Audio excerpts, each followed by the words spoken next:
اعوذ بالله من الشیطان الرجیم. بسم الله الرحمن الرحیم. دعا یو بهترین عبادت ده. پروردگار عالم باندې دعا ډیره ګرانه ده. قرآن کې پروردگار یا ادعونی استجب لکم، تاسو دعا وکوي خدای دې قبول کړي. خود دعا شرایط شته دي، په کار انسان دعا شرایط وسو کی، آداب شته دي، خپل آداب وسو کی، موانع شته دي، څه رکاوټونه هم دي. انسان دغه خیال وساتي په کار دی. ما یو کلیپ کې شرایط دعا ذکر کړی، د کلیپ کې موانع طرف ته اشاره کوم. کچیر دا موانع برطرف شي دعا خدای قبلوي. یو مانع د دعا دا دی چې کله انسان غیر پروردگار پسې امید تړلی وي، دعا خدای نه غواړو او امید مو بل چاسي وي، بیا دعا خدای نه قبلوي.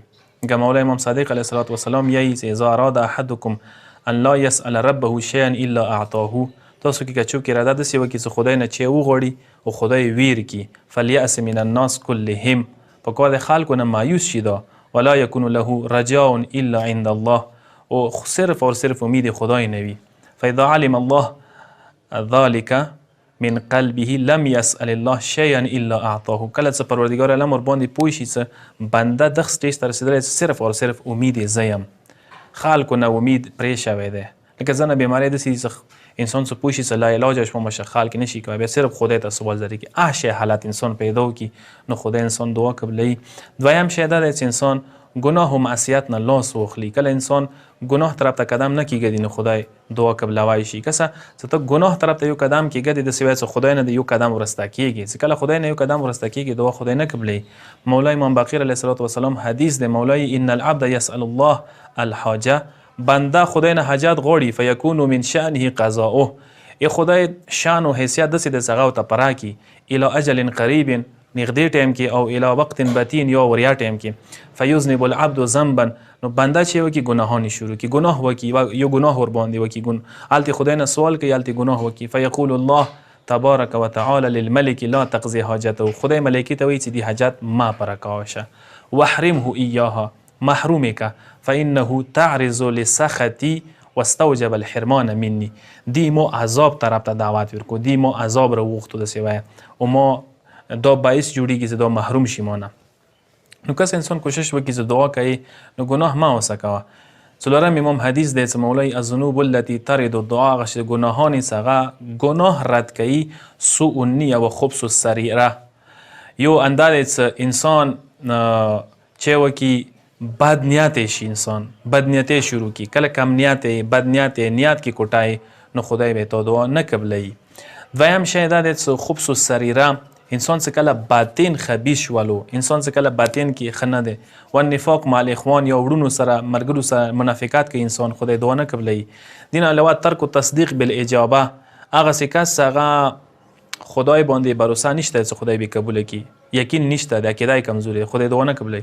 و تاخير الصلوات المفروضات حتى تذهب اوقاتها، انسان واجب المنزونه لیټ کوي ټایم وزي، واجب المنز نه کوي. و ترک التقرب الى الله بالبر والصدقه، صدقه او نیکی او زری انسان خدای سره نږدې کیږي. نو استعمال البذ والفحش في القول، مولا گناهونه کوي، هغه انسان څنګه ژبه باندې بد رټي، گناهونه ژبه باندې سپکې سپورې غیبت تهمتونه درویغي، هغه دعا خدای نه قبلي. بل یو علت دعا نه قبليږي امر بالمعروف نهي عن المنکر ترک کول. کوم انسان امر بالمعروف نهي عن المنکر ترکی پرېږدي دعا نه قبلي. پیغمبر نه حدیث دی لتأمرون بالمعروف، کوی تاسو امر بالمعروف کوي، ولا تنهون عن المنکر نهي عن المنکر کوي، کنه کوي. او لسلطن الله شرارکم علی خيارکم، بیا خدای تاسو باندې بد کسان مسلط کوي. و يدعو خيارکم فلا يستجاب لهم، بیا به خدای ته سوال زره دعاونه کوي خدای به نه قبلي. بل دا کله انسان خلق او حق او غصب کړي بیا خدای ته سوال زره کوي خدای دعا نه قبلي. یو بل شی بابل معنی گناه دا د انسان کله حرام غټي حرام خوري دعا نه قبليږي. حدیث د قدسی فمنک الدعاء وعلي الاجابه، پروردگار تاسو دعا کوي زید د قبول کوم. فلا تحجب عني دعوه الا دعوه آكل الحرام، ما یو قسم ته دعا هم معنی ما د پاره نه ده مگر حرام خوري کس دعا ما د پاره معنی ده څنګه نه قبلوم. هغه نه علاوه یو شی چې ذکر کوم غفلت او بے خبری د انسان زړه غافل شي، انسان زړه خدای ته نه ویر کړي، زړه کې روزانه شیطانی سوچونه فکرونه ذکرونه وی، خدای دعا نه قبلي. پیغمبر اکرم اعلم ان الله لا يستجيب دعاء من قلب غافل لاهن، یغزړه خدای دعا نه قبلي څنګه غافل زړه ده، شیطان ته ویر کړي شوی دی، شیطان زړه کې کینولی دی مسکن یې ویر کړی دی کوشش وکړو چې دغو موانعو نه ځان وساتو تا داسې پروردګار عالم ما او تاسو دعاونه قبول کړي. والسلام علیکم ورحمة الله وبرکاته.